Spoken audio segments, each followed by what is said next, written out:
grow, they need milk. It's just like the scripture is our milk to grow with holiness with Christ. So I think it's a good thing though for us to do this.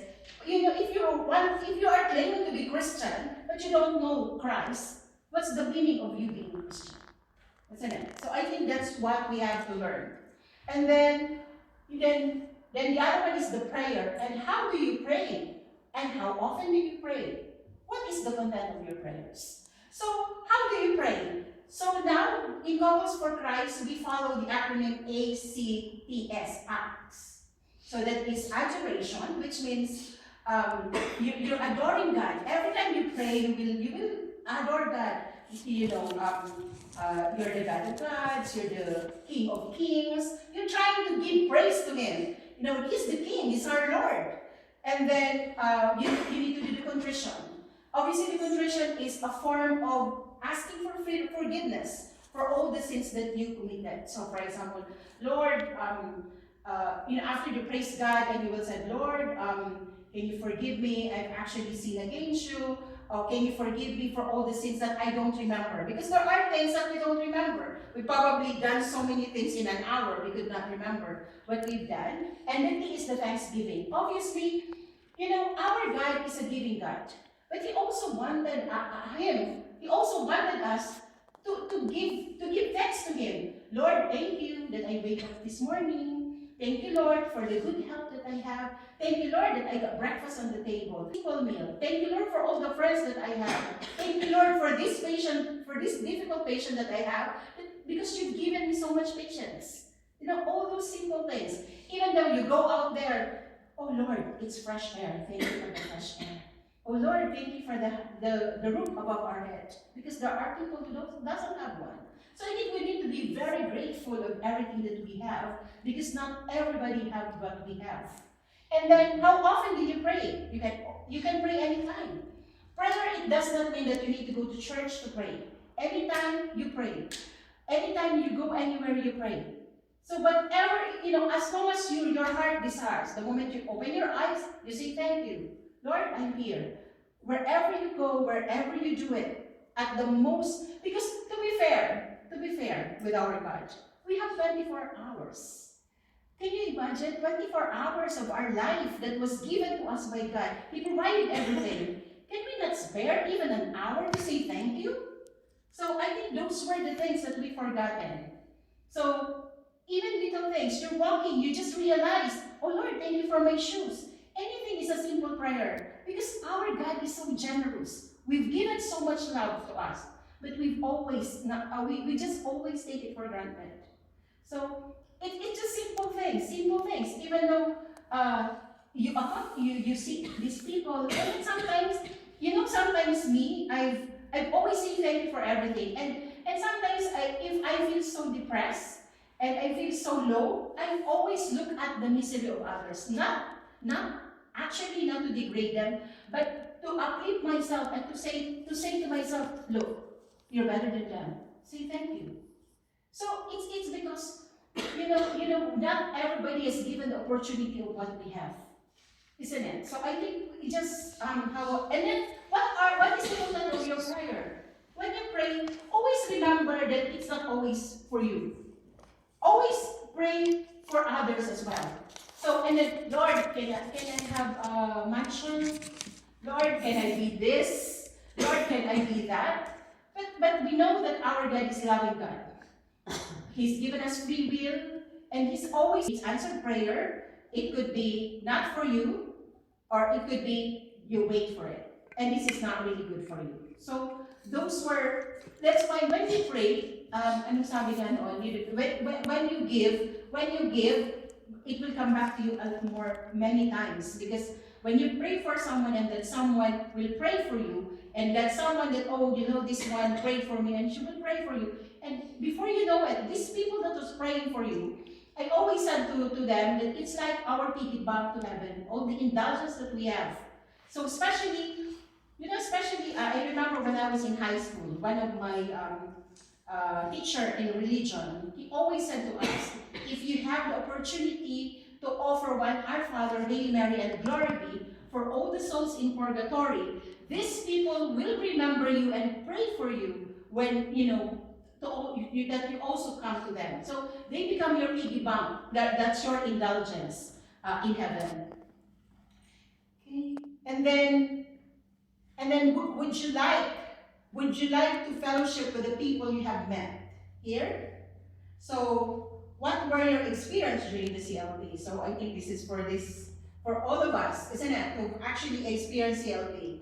To be fair with you, when I started, it only started on my own. As I said, Sister Big is my first household when I was handmaid, because my loving husband refused to come initially. So we just prayed for him. That's why he was able to come. So actually, initially, I remember when I first invited to CLP. When I first invited to the CLP, it was Sister Rina who invited me in the church. She said to me, Sister Sassy, we have CLP. Okay. Sister Sassy, can you come? That's what I said. And then that Sunday, I'm cleaning the house, I'm cleaning the stairs, I'm really cleaning it. My son said, Mom, isn't it that Sister Rina invited you at 1 o'clock today? I said, no. I just said yes to stop Sister Rina. Sister Rina, I'm just there cleaning the stairs, cleaning the stairs. Mom, can you stop that please? Go. Because you already said to Sister Rina, no. Mommy, please, go. That's what my son said, go. But the moment I enter, I had the first talk, I could not stop. Inside, I'm crying inside me. So I just felt that God's probably told me, I've been waiting for you, where have you been? So from that time on, I can never let go of myself.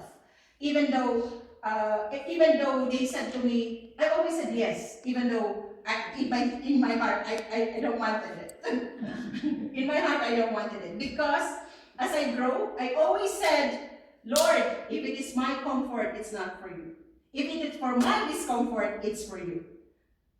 I know that I'm going to get indulgence, I'm going to get some graces the moment I said yes and put my foot forward wherever I need to be.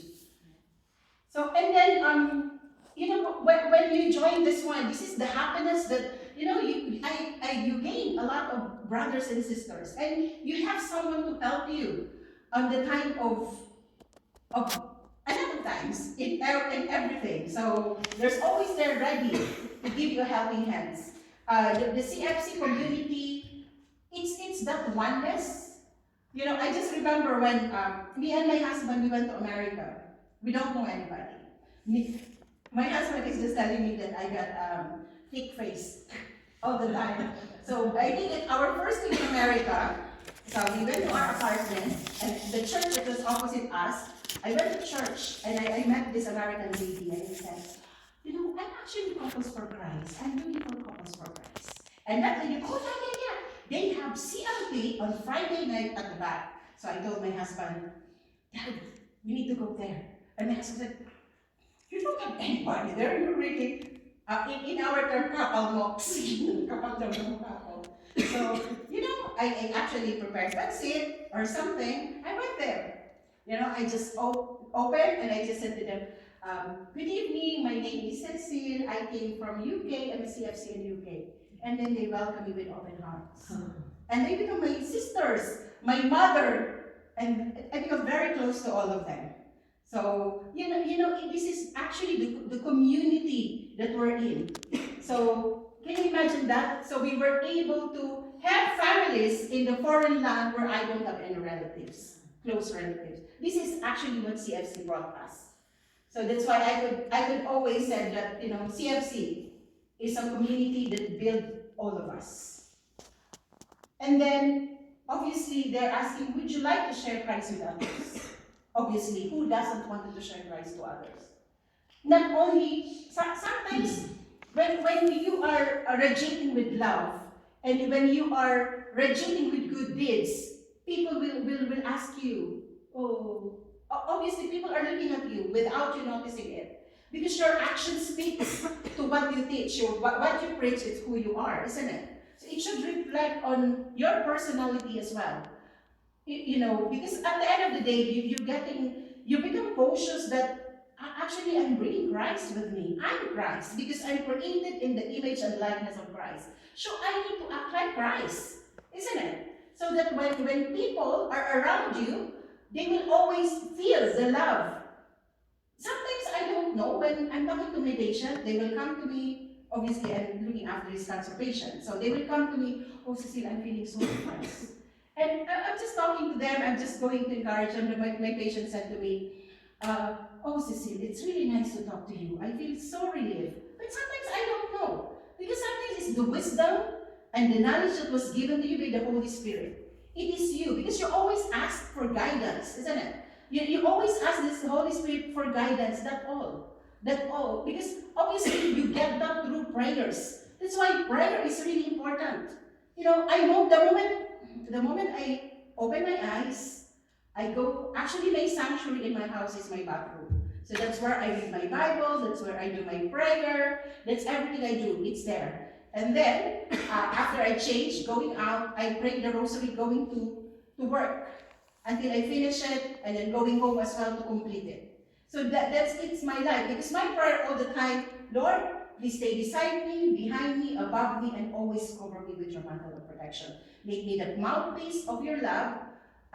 Lord, sometimes, because sometimes this is even my colleague will say, Cecile, even though you actually telling of your patient, it doesn't sound that you're telling them off. It sounded that you are very concerned about them.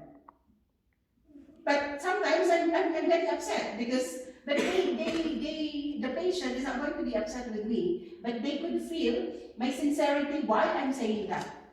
So it's because it's all because of prayer, isn't it? And then, would you like your life to be directed by Christ and empowered by the Holy Spirit? Who doesn't want it?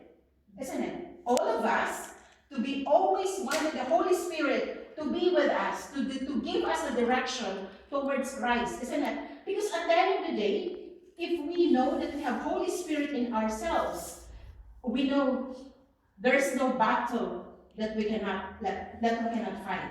So we'll always be ready to go to any war, because we know that God or the Holy Spirit is with us. They will be in front of us to clear the way for us. So that's why, that's what I said. This is the grace that God actually given us. He left us the advocate to be with us, to be in the battlefield all the time, to be always ready.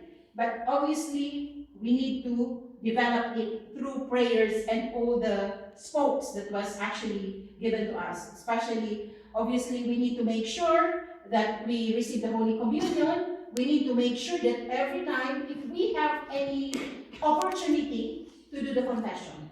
Because cleansing the heart inside, it's better. Because when your heart is clean, you can actually work freely, and you don't have any guilt in your heart, because you know that you are doing it with Christ, and you know that you've actually fulfilled the baseline requirement of Christ, isn't it?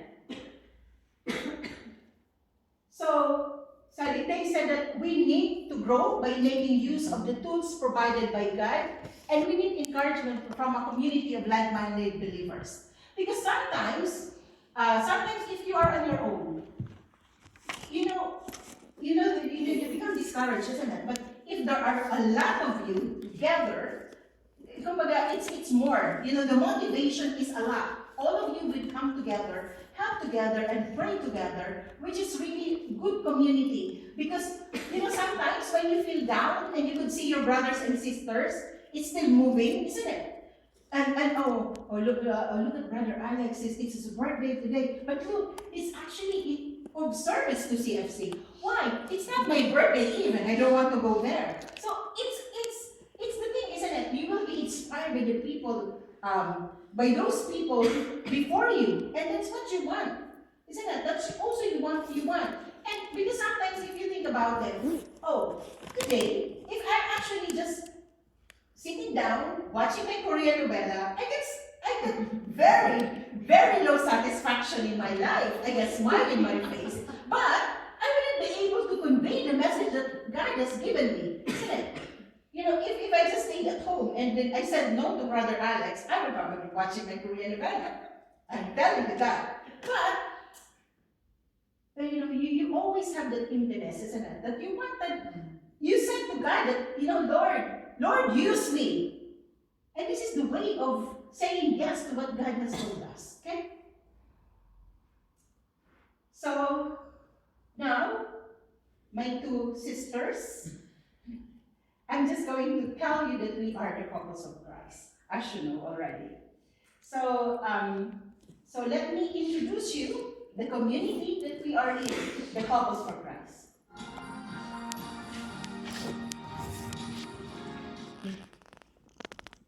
Happened that day. Seeking to take action. A community responding to the call of love.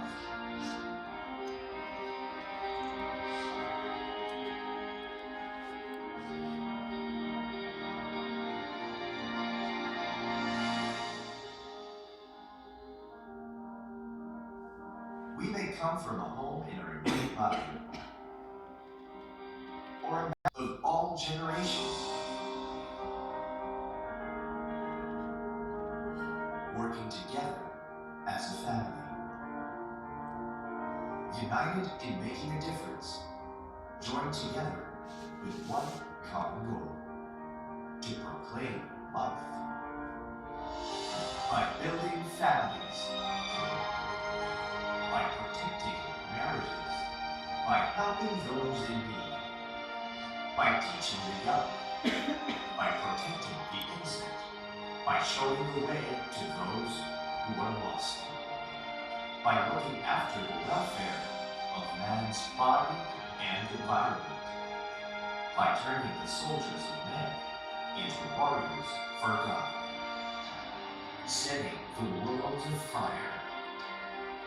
We are ordinary people. Families in the Holy Spirit, renewing the face of the earth, moved by the Holy Spirit, one with the Catholic Church, blessed to witness to Christ, love and service. Couples for Christ is a united global community of family evangelizers that sets the world on fire with the fullness of God's transforming love. Church of the home and the church of the poor. We are couples for Christ. We are committed to live in God's righteousness and holiness, evangelizing people through a life of love and service. We shall work for the renewal of families that will serve God and build generations of Christian leaders. And we shall pursue total Christian liberation through social justice, respect for life, and work with the poor. Insoluble institution as taught by our Lord Jesus Christ that God created marriage primarily for the love between men and women and for the procreation and proper rearing of child. So as CFC, we believe that the marriage is between only men and women. Okay? And obviously we because of the proper rearing of children as well. And we believe that God created man and wife with equal personal worth and dignity. That God ordained order in the family by giving the man the role as the head of the family and the women as the helpmate and support, which best expresses their complementarity. So there is no boss, there is no servant, both is equal. But obviously, the father should be the head, should be the pastor. The father should be the one leading the family towards holiness. So, and we believe in irreplaceable rights and responsibility of parents to educate their children. That children need to be educated in essential human and Christian values for them to become responsible and mature members of society. So obviously, education always starts from home. So, the seed that we give to our children, even though if we mold them properly, when they go out, they're still holding your family's name and your family's dignity. So rearing the children properly, when they go out there, we know that they can actually conquer the world because you planted a good seed to your kids. And we believe that the family, in practicing the gospel message, shares in the life and mission of the church through prayers, evangelization, and service to man. We uphold and defend the right of the family as proclaimed in the chapter of family rights in the Familiaris Consortium. And lastly, we believe that Christian family renewal can be best achieved by inviting Jesus to be the Lord of our home and by allowing the power of the Holy Spirit to lead our family lives and through the full use of all charismatic gifts of our disposal. So which is really good because as we know in CFC, we have different formation from different aspect of stages of our life. So we have the Kids for Christ, so they got their different formation as well. We mold them. So most of our children, even though they're small, even though 4 years old, 5 years old, if you mold them properly, they can lead the rosary and they can lead the family. That's where most of our children started. They started leading the prayer on their own. As they grow, you can let them go out and lead the prayers as well because they see it. If they could see their fathers, their mothers doing it, obviously the children, and as all the children gathers when they were little, obviously they quite wanted to learn that because everybody, it's become like a common knowledge in the community that everybody, all these small children knows how to pray. And obviously, why she cannot pray? I need to do it as well. So, it's copying, isn't it? It's the image. So Couples for Christ allows us to grow in our life in the Holy Spirit. So obviously, for that growing of the Spirit to grow, we need this community for us to grow more. So because of all the activities that we have, and because our mission, if this family prays and that other family prays, that other family prays, what do you think will happen to the world? Isn't it? There will be no war because everybody is praying, is everybody believe in God, and everybody don't want to actually step on someone's, don't want to inflict any injury to others, isn't it? So that would be. So that's why, how do we accomplish our mission? By working for the renewal of individual families and the church on a global basis, by providing a strong support environment for our members. So that's what we're trying to do. So as leaders, from the household, because as you join this community, you will be joining a household. So through that, you will be molded, and through that, you will grow more. And then how do we support one another in CFC? So our committed relationship, we make a commitment together to grow together as Christian couples. So sometimes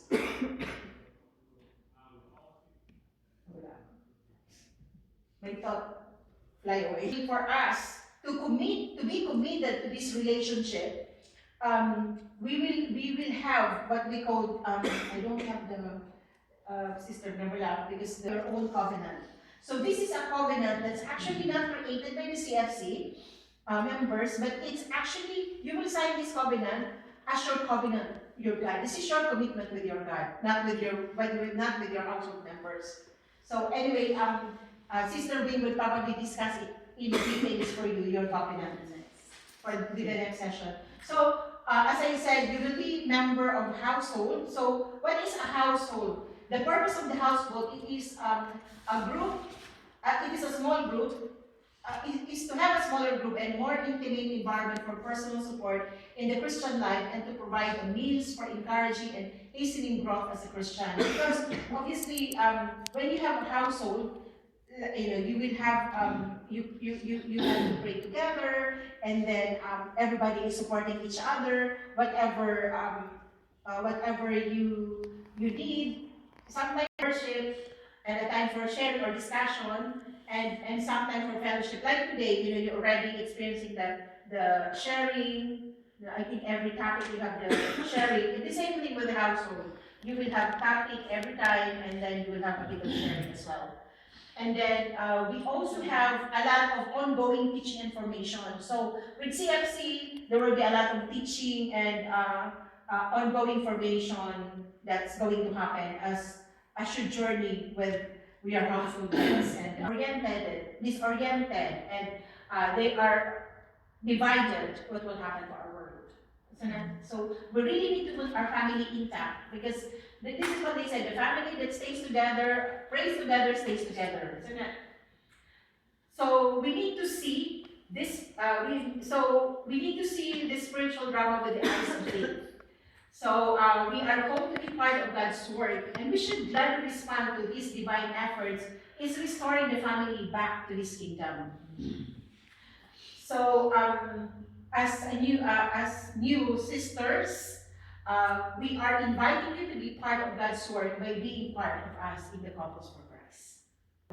Statement of philosophy, and how do we support one another in Couples for Christ? This is just to help us to grow with the Holy Spirit, and it's by our committed relationship, which is the covenant of Couples for Christ. For you have the covenant of the handmaids of the Lord, and also the household, and ongoing teaching and formation, and all the regular activities.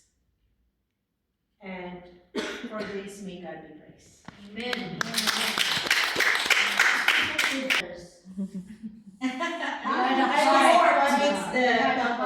We are the heart of the family.